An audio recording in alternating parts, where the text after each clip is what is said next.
तो फ्रेंड्स, हमने हमारी फर्स्ट वीडियो में इंट्रोडक्शन पार्ट देखा था बहुपद अध्याय 2 का। आज हम इसका एक उदाहरण करने वाले हैं। नीचे दी गई आकृति 2.9 में ग्राफों को देखिए। प्रत्येक आकृति y equal to P of x, जहाँ पी ऑफ एक्स एक बहुपद का एक ग्राफ है। ग्राफों से प्रत्येक के लिए पी ऑफ एक्स के शून्यकों की संख्या ज्ञात कीजिए। तो हमें यहाँ पर जो ग्राफ दिए गए हैं, यहाँ पर पी ऑफ एक्स के शून्यकों की संख्या ज्ञात करनी है। तो सबसे पहले आपको थोड़ा सा ग्राफ को समझना पड़ेगा। जो वर्टिकल लाइन होती है, जो वर्टिकल लाइन होती है उसे हम वाई अक्ष कहते हैं, और जो हॉरिजॉन्टल लाइन होती है उसे एक्स अक्ष कहते हैं।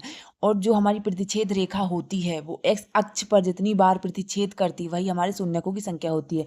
तो सबसे पहले देखिए, जो हमारी प्रतिच्छेद रेखा है वो एक्स अक्ष पर एक ही बार प्रतिच्छेद कर रही, तो हमारे फर्स्ट क्वेश्चन का आंसर हो जाता है कि शून्यकों की संख्या एक है। अब आते हैं हमारे नेक्स्ट क्वेश्चन पर। तो नेक्स्ट क्वेश्चन पर आप देखिए, जो हमारी प्रतिच्छेद रेखा है वो एक्स अक्ष पर 2 बार प्रतिच्छेद कर रही, तो हमारे शून्यकों की संख्या यहाँ पर 2 हो जाती है। अब आते हैं हमारे नेक्स्ट क्वेश्चन पर।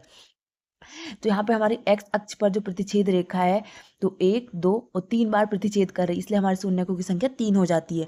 सिर्फ हमें ये देखना है कि जो हमारी प्रतिच्छेद रेखा है वो एक्स अक्ष पर कितनी बार प्रतिच्छेद कर रही है, तो वही हमारे शून्यकों की संख्या होती है। अब आते हैं हमारे 4 क्वेश्चन पर।